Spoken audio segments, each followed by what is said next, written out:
محترم حاضرین، آج جو چیز ہم سب سے زیادہ آسانی سے ضائع کر رہے ہیں وہ ہے اپنا قیمتی وقت۔ ہم کچھ نئی چیز سیکھنا نہیں چاہتے، کوئی اچھی چیز سمجھنا نہیں چاہتے، اور ایک مزاج ہمارا بن گیا ہے، چاہے گھر کے معاملات ہوں یا معاشرے کے معاملات ہوں یا دینی معاملات ہوں، کل کر لیں گے، ہے نا؟ یار چلو، ارے رک جاؤ، کل کل کل کریں گے، کل کر لیں گے۔ کل پوچھا جائے، ارے یار کیا پتا ٹائم نہیں ملا، کل کر لیں گے۔ مطلب ہم نے جو سب سے قیمتی چیز تھی وقت، اس کو ایسے ضائع کر دیا جیسے کوئی چیزیں نہیں ہے نا؟ مسلمانوں سب سے زیادہ دیکھیے نا، سب سے زیادہ فرصت ملے گی آپ کو اگر وہ دکان سے آ گیا، اب وہ یہ نہیں چاہے گا کہ کوئی دینی محفل اگر ہوتی ہے تو جا کر 2-4 مسالے سیکھ لیں۔ اس کا مشن ہوگا سب سے پہلے دوستوں کے پاس جانا، گپ شپ کرنا، ادھر کی ادھر کرنا۔ اور آج تو ایک فیشن چل گیا ہے، آج تمہارا برتھ ڈے، کل میرا برتھ ڈے، پرسوں تیسرے کا برتھ ڈے، ہے نا؟ دیکھیے نوجوان ہنس رہے ہیں یہ، لیکن بات صحیح ہے۔ اچھا یہ بتائیے برتھ ڈے منانے میں کتنا ثواب ہے؟ بولیے۔ بہت عظیم ہوگا کہ ایک کسی کا برتھ ڈے منائے تو 1,00,000 مرتبہ منانے کا ثواب، ایسا کچھ ہے؟ بولو بھائی، ہمارے نوجوان بیٹھے لیکن سب سے زیادہ وقت اسی برباد ہوتا ہے۔ اچھا برتھ ڈے میں ہوتا کیا ہے؟ کوئی اسلامی باتیں سمجھائی جاتی ہوں، اللہ اس کے رسول کا پیغام دیا جاتا ہو، ہے؟ نہیں ہوتا، بلکہ افسوس ہونا چاہیے ہم کو۔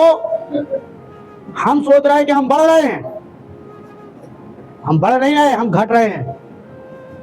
چاہے ابتدا سے لے لیں یا بیچ میں سے لے لیں یا آخری پڑاؤ میں لے لیں، اینیورسری ایسا بڑے جوش کے ساتھ منائی جا رہی ہے۔ کیا مل رہا ہے اس میں؟ ہاں اگر اس کو منانا بھی چاہتے ہو تو ایسا کرو کہ اس کو نیکی میں شمار کر دو۔ اگر تم چاہتے ہو کہ ہماری سالگرہ منائی جائے تو ایسا کرو کہ ثواب کا کام ہو جائے۔ جو بھی تم لا رہے ہو اس میں فاتحہ دلا دو، فاتحہ دلا دو۔ مدرسے میں بچے پڑھتے ہیں، ان کو جا کے تبرک تقسیم کر دو۔ قرآن پڑھنے والے بچے اگر تبرک کھائیں گے تو وہ تو قرآن پڑھ رہے ہیں، ثواب تمہیں ملے گا۔ لیکن صاحب ہوتا کیا ہے، اس کا منہ سفید کیا جاتا ہے، کسی کی آنکھوں میں کچھ ڈالا جاتا ہے اور باقاعدہ اس میں نشر کیا جاتا ہے، پھیلایا جاتا ہے۔ اس کو دیکھ کے 2-4 اور پاگل بن جاتے ہیں، اس نے کیا تو ہم بھی کریں گے۔ کوئی اچھا کام نہیں ہوتا، سوائے وقت کی بربادی کے کچھ نہیں ملنے والا۔ تم سوچ رہے کہ تم بڑے ہو رہے ہو، تمہاری جتنی زندگی تھی اس میں سے 1 سال کم ہو گیا۔ تمہاری بیوی کے ساتھ جو اللہ نے زندگی رکھی تھی کہ 40 سال تم اپنی بیوی کے ساتھ رہو گے، اس کے بعد تم میں سے کوئی ایک جائے گا۔ اب 20واں تم نے منایا، 20ویں سالگرہ منائی تو کئی سال بچے بھائی؟ بولو یار، حساب کتاب تو پتا ہے نا، 40 میں 20 کم ہو گئے، کتنے بچے؟ آدھے بچے۔ تو خوش ہونے کی بات ہے، بلکہ یہ سوچو کہ اگلا سال جو آیا ہے تو انشاءاللہ اگر ہم قرآن بغیر ترجمے کے پڑھتے تھے تو ہر دن 1 صفحہ ترجمے کے ساتھ پڑھیں گے۔ اب یہ نیا سال آیا ہے ہماری زندگی کا، یہ نہیں، کل کر لیں گے، اچھے کام کے لیے کل کر لیں گے۔ کسی نے کچھ بتا دیا ضروری کام گھر کا، کل کر لیں گے، کل ہو جائے گا انشاءاللہ۔ آج بہت مصروف ہے۔ مصروف کیا ہے؟ چبوترے میں بیٹھنا چاہو، کوئی مصروفیت نہیں ہے۔ حضرت عمر ابن عبدالعزیز سے پوچھا، کوئی کام تھا، کسی شخص نے کہا حضرت یہ کام کل کر لیں گے۔ کیا کہا؟ حضرت یہ کام کل کر لیجئے گا۔ اللہ اکبر، بہت چھوٹا جملہ لیکن دل کو چھو جانے والا۔ حضرت عمر ابن عبدالعزیز نے فرمایا، اچھا تم کہہ رہے ہو کل کر لیں گے، تو جو کل کرنا ہے وہ کب کریں گے؟ جو کام ہمیں کل کرنا ہے وہ کب کریں گے؟ آج کا کام کل پر ڈالو گے تو جو کل کرنا ہے وہ کب کرو گے؟ کیا آپ نے نہیں دیکھا، باہر دیکھا ہوگا، سوچا یار یہ کام کل کر لیں، اور کل ایسی خطرناک مصروفیت رہی، ایسا پھنسے رہے کام میں کہ وہ کام تو جو پیچھے تھا وہ تو ہو نہ پائے، جو نیا آئے گا اسی میں پھنس گیا آدمی۔ باہر دیکھا بعد میں افسوس ہوتا ہے یار کل تو فری تھے, کل کر لیتے تو بڑھیا رہتا, آج تو ٹائم ہی نہیں مل پایا, بتاؤ کام لٹک گیا, ادھیکاری نہیں ملا, صاحب نہیں ملے, یہ کام پھنس گیا, ایک ہفتے کے لیے رک گیا وہاں پہ, چھٹی آ گئی, پتا ہے نا. ہر اچھے کام کو جتنی جلدی ہو سکے نپٹاؤ تاکہ تم نئے کام کے لیے تیار ہو جاؤ. بات سمجھ میں آ رہی ہے؟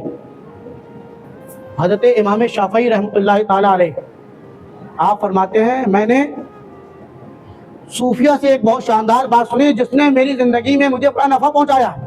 تم کر کہو, اللہ والے جہاں سے بھی اچھی چیزیں ہوتی ہیں لے لیا کرتے ہیں, اور ہم کو بھی چاہیے کہ اگر کوئی اچھا مشن میں ہے, اچھے کام میں ہے, تو ہم یہ نہ دیکھیں کہ فلانا ہے, اگر دیکھیں واقعی صحیح ہے تو اس کی اچھی چیز کو لے لیں اور بری چیز کو کنارے رکھ دیں. یہ مشن بنانا چاہیے ہمیں. امام شافعی فرماتے ہیں کہ صوفیہ کی ایک بات نے مجھے بڑا فائدہ دیا زندگی میں. وہ کیا ہے؟ وہ یہ ہے کہ آپ فرماتے ہیں, صوفیہ فرماتے ہیں کہ وقت ایک تلوار ہے. وقت کیا ہے؟ ایک تلوار کی طرح ہے, جتنی جلدی ہو سکے اس کو اپنے قابو میں کر لو. قابو تو کوئی نہیں کر پایا, مطلب کیا ہے اس کا؟ قابو میں کرنے کا مطلب کیا ہے؟ مطلب یہ ہے کہ اپنے کاموں کو وقت کے حساب سے مینیج کر لو, ترتیب دے لو. صبح ہمیں اٹھنا ہے, فلاں کام کرنا ہے, پھر اس وقت سے اس وقت یہ کرنا ہے, پھر اس وقت سے اس وقت یہ کرنا ہے. ہمارا کام تو یہ ہے کہ ہم 10-11 بجے تک تو سوتے ہی رہتے ہیں صبح. اب 12 بجے کے بعد ہم ناشتہ کرتے ہیں, پھر 4-5 بجے ہمارا دن میں کھانا ہوتا ہے, پھر 11-12 بجے ہم کھانا کھاتے ہیں تو نہ ہضم ہوتا ہے, اور پھر معاملہ کیا ہوتا ہے جب گھر میں کوئی نہیں ملتا, کوئی کیا کیا جائے, چلو باہر برگر ہی کھا لیا جائے. اب اماں تو دیں گی نہیں, اماں سو گئی ہیں, اب لاؤ چاؤمین ہی کھا لو. تو اب چاؤمین کیا کام کرے گی؟ اپنا پیٹ اچھا کرے گی, خراب کرے گی؟ بولو بھائی, خراب کرے گی. فضل اللہ, اب چاؤمین کھانے کے چکر میں آپ کہاں جا رہے ہیں؟ اسپتال کے چکر لگا رہے ہیں. پہلے چاؤمین والے کے پاس چکر لگاتے تھے, اب اسپتال کے چکر لگانے پڑ رہے.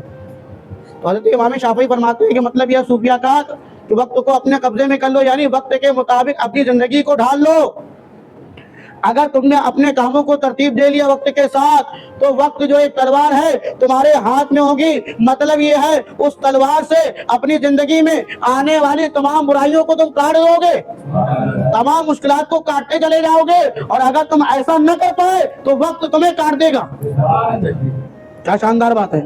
اگر تم نے وقت کو ترتیب نہ دیا, کام سیٹ نہ کیا, تو کیا ہوگا؟ تو وقت ایک تلوار ہے, وقت میں تمہیں کاٹ دے گی وہ تلوار. بات چھوٹی ہے لیکن بہت اعلیٰ بات ہے. کوشش یہ کرے خاص طور سے ہمارے جوان, لیکن ایسا نہیں ہے. خاص طور سے میں نے کہا اس لیے کہ جوان کے پاس طاقت ہوتی ہے نا, اس لیے میں کہہ رہا ہوں. لیکن اس سے بوڑھے مستثنا نہیں ہے. یہ بوڑھے خوش ہو گئے صاحب کہ بھائی جان نے تو جوانوں کو کہا, ہم تو ہیں ہی نہیں, ہم نے تو زندگی گزار دی, ہم تو ریٹائرمنٹ میں آ گئے. بوڑھا ہو گیا, ہر چیز سے ریٹائرمنٹ نہیں ہوتا. کیا عبادت سے ریٹائرمنٹ ملتا ہے؟ بولو یار.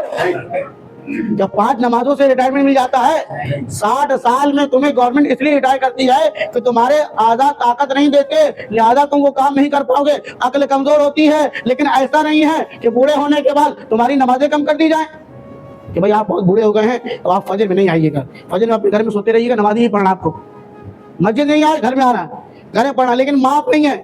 بہت آپ بوڑھے ہو گئے ہیں, رات میں چل نہیں پاتے, مسجد نہیں آ پاتے, تو عشاء کی نماز آپ کے اوپر سے معاف ہے. آپ نہ گھر میں پڑھیے نہ مسجد پڑھیے, ایسا نہیں ہے بولو. جب آپ بوڑھے ہو گئے ہیں تو آپ کیا کریں گے؟ داڑھی رکھ کے کیا کریں گے؟ اس کو دکھانا ہے؟ نہیں. سنت رسول کی کوئی عمر نہیں ہوتی. جتنی جلدی انسان اسے سمجھ لے اتنی اس کے لیے بہتر ہے. اللہ اکبر. اور یہ ہمارے اکابرین نے, صحابہ کرام نے کر کے دکھایا ہے. اپنے وقت کو ایسا مصروف رکھا ہے کہ ان کو سونے تک کا وقت نہیں ملا کرتا تھا, کیونکہ انسان سونے کے لیے نہیں آیا یہاں پر. اب کیونکہ جسم ہے اسے آرام بھی چاہیے ہے, جسم ہے تو اسے طاقت بھی چاہیے ہے, تو طاقت کے لیے سونا بھی ضروری ہے اور طاقت کے لیے کھانا بھی ضروری ہے. اب آپ دن بھر کام کرتے رہیں گے تو طاقت نہیں آئے گی. اب 2-2-2:30 بجے تک رات بغیر کسی اس کے, نہ آپ کو کوئی پروگرام میں جانا ہے, نہ آپ کوئی جلسے جلوس میں جانا ہے, لیکن صاحب موبائل میں لگے ہوئے, بہت اہم کام چل رہا ہے 2:30 بجے تک. رات کی نیند بہت ضروری ہے. وہ لوگ مستثنا ہیں وہ جو واقعی کام میں لگے ہوئے ہیں. اب جن کے جلسے ہیں علماء کرام کے, تو ان کی دینی خدمات ہے. آپ کسی کی شادی میں لگے ہوئے ہیں, کسی کے مسائل میں لگے ہوئے ہیں, اسپتال میں رات بھر جاگنا پڑ رہا ہے, تو یہ فالتو نہیں بلکہ یہ بھی عبادت ہے. سمجھ رہے ہیں نا؟ یہ تو کام ہے آپ کا.